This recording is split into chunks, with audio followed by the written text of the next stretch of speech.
Hey everyone, welcome back to Corporate Decoder. Today, MIDD just filed an 8K highlighting new executive compensation plans, and I am seeing a potential shift in how they reward their top brass. Quick note, this is not financial advice, just my take on public filings for educational purposes.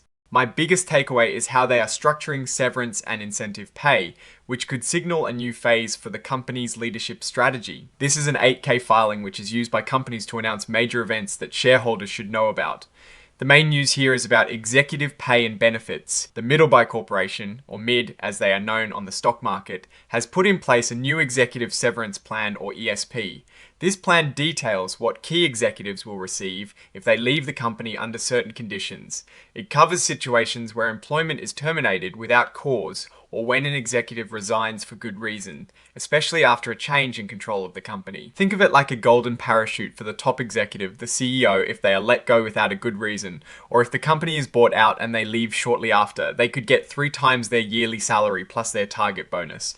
This is pretty standard for top executives to provide security and keep them focused on the company's long-term success. For other top leaders like the Chief Financial Officer, Chief Technology Officer, and others who report directly to the CEO, the payout is 1 times their annual salary and target bonus. This tier also includes others who report directly to the CEO, meaning the company is looking at a broad group of its top talent. Now, if a change in control happens, meaning the company is bought or merges with another, and an executive leaves within 2 years, either because they were let go without cause or resigned for good reason, the benefits increase. For the CEO, it is still 3 times salary and bonus, but for tiered executives, it jumps to 2 times their salary and bonus. This is a significant increase and shows the company is trying to offer substantial incentives for executives to stay during uncertain transition periods. Beyond the cash payouts, the plan also covers healthcare. US-based employees get COBRA coverage for up to 18 months for the CEO and 12 months for other senior folks. This is a nice perk that helps ease the transition for these executives. Along with the severance plan, the company has also updated its Value Creation Incentive Plan, or VCIP. This was originally put in place back in 2011. It is basically a bonus plan designed to reward executives based on the company hitting certain financial targets over a set period, which could be a fiscal year or even longer. The key here is that bonuses are tied to actual performance. The compensation committee within the company sets these goals, so it's not just a guaranteed payout. It's meant to align executive interests with the company's financial success. This is a good sign for shareholders, as it suggests that executive pay is linked to creating value for the company. Historically, companies like Middleby, which operates in the specialty industrial machinery sector and has a market cap of around $7 billion with over 8,000 employees, often adjust compensation plans as they grow or enter new strategic phases.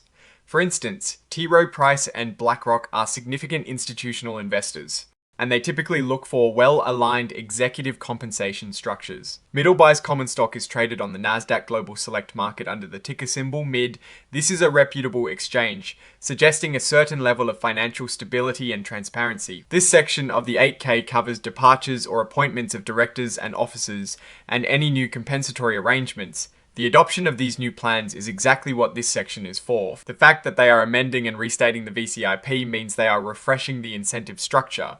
Companies often do this to keep up with market trends, changing business goals, or to ensure they are attracting and retaining top talent in a competitive industry. This filing doesn't include detailed financial statements in the typical sense, as it is focused on executive compensation. However, looking at other recent news, Middleby announced the launch of Madeira food processing earlier in May, signaling ongoing strategic expansion. They also held an investor day in mid-May where they likely discussed their vision and plans, making these compensation adjustments a natural follow up to align leadership incentives with those strategies. When we look at executive compensation plans, we are essentially trying to understand how the company incentivizes its leaders to drive shareholder value. The severance plans provide a safety net, which can be important for retaining talent, especially in industries where executive turnover can be high or during periods of significant industry change.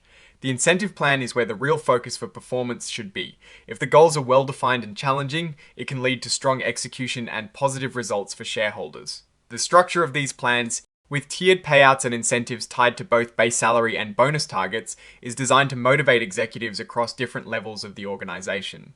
The increased payouts in case of a change in control are also designed to encourage executives to remain with the company through potentially disruptive acquisition or merger scenarios. My take is that these moves show Middleby as being proactive in managing its executive team.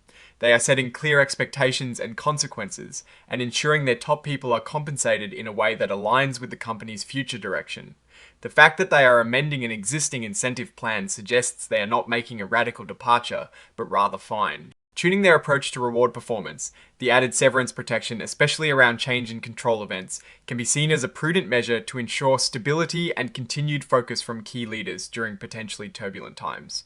What I am actually looking for is how these new plans translate into tangible performance improvements and shareholder returns over the coming years. It is a crucial step in setting the stage for future growth and success.